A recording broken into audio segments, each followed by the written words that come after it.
میں ایک واقعہ بتاتا ہوں. مولانا ابوالکلام آزاد رحمۃ اللہ علیہ نے تذکرہ میں لکھا ہے، علم کے ساتھ جب آئے گی تو یہودیت کا انداز. ایک صاحب تھے موڑے گاؤں میں، وہ بہت دولت مند تھے لیکن زکوٰۃ ہی نہیں دیتے تھے. ان لوگوں نے پوچھا حضرت آپ زکوٰۃ کیوں نہیں دیتے؟ بولے دیکھو شریعت میں سال پورا ہونے پر زکوٰۃ ہے. یعنی آپ کے پاس 7.5 تولہ سونا یا 52 تولہ چاندی یا اس مقدار کا روپیہ سال گزار لے تو آپ کے اوپر زکوٰۃ ہے. اور پھر جانوروں کا الگ الگ ہے، 40 بکریوں پر 1 بکری، ایسے الگ الگ ہے وہ. تو کہا 11 مہینہ جب ہوتا ہے میں اپنا پورا مال اپنی اہلیہ کو دے دیتا ہوں، اور وہ بھی اتنی فرما بردار ہے کہ وہ 11 مہینے پر ادھر پلٹا دیتی تھی. اب نہ سال پورا ہوا نہ زکوٰۃ فرض ہوئی. لوگوں کو بڑا خراب لگا، بہت خراب لگا.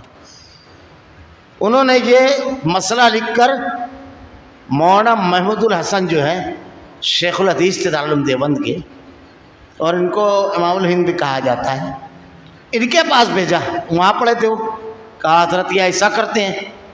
تو آپ نے جواب دیا کہ زکوٰۃ تو ساقط ہو جاتی ہے، کیونکہ 1 سال پورا نہیں ہوا تو ساقط ہو جائے گی زکوٰۃ. مسئلہ دیکھو یہی رہے گا، زکوٰۃ تو ساقط ہو گئی، لیکن ان کو ایسا نہیں کرنا چاہیے، شرعاً یہ درست نہیں ہے.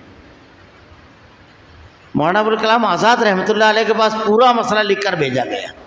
آپ نے کہا یہی تو یہودیت ہے. سنیچر کے دن والا واقعہ یہی ہے نا.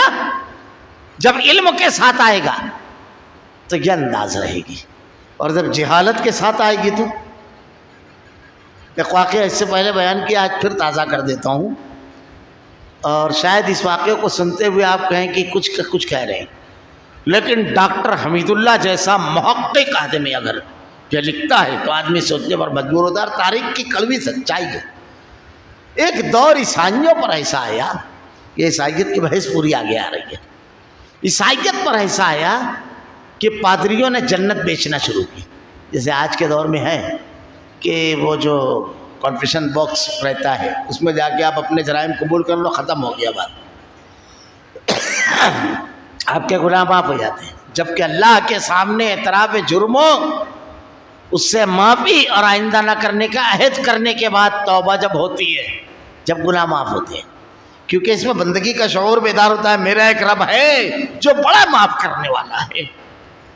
آدمی پھر اللہ کے سامنے روتا ہے، گڑ گڑاتا ہے، اللہ کی عظمت دل میں اترتی ہے. لیکن یہ سب ختم ہوا تو سب پادری کو دے دیا گیا.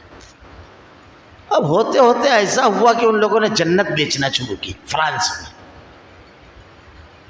اب جنت بیچ رہے تھے، وہ بڑی دھوم سے جنت یہیں پہ لوگ الاٹ کر رہے تھے. تو ایک آدمی آیا پادریوں کے پاس، کہا مجھ کو پوری جہنم چاہیے. چھونک گئے، پوری جہنم؟ تاریخ کا سچا واقعہ. تو کہا جہنم کیوں؟ بولے وہ تم سے غرض، مجھ کو جہنم چاہیے اور پوری. تو سوچے کہ اس کا تو گاہک آنا ہی نہیں ہے، یہی ایک آیا ہے، تھوڑا سر پھیرا، پوری جہنم بیچ دی. دوسرے روز اس نے اخبار میں اشتہار نکالا، اب کوئی جنت نہ خریدے، پوری جہنم مت لے چکا ہوں، کسی کی انٹری نہیں ہوگی. تو پادریوں کو لگا یہ تو بڑی چوکی ہو گئی. کھلواڑ ہوا تھا باقاعدہ، مذاق بن گئی تھی عیسائی.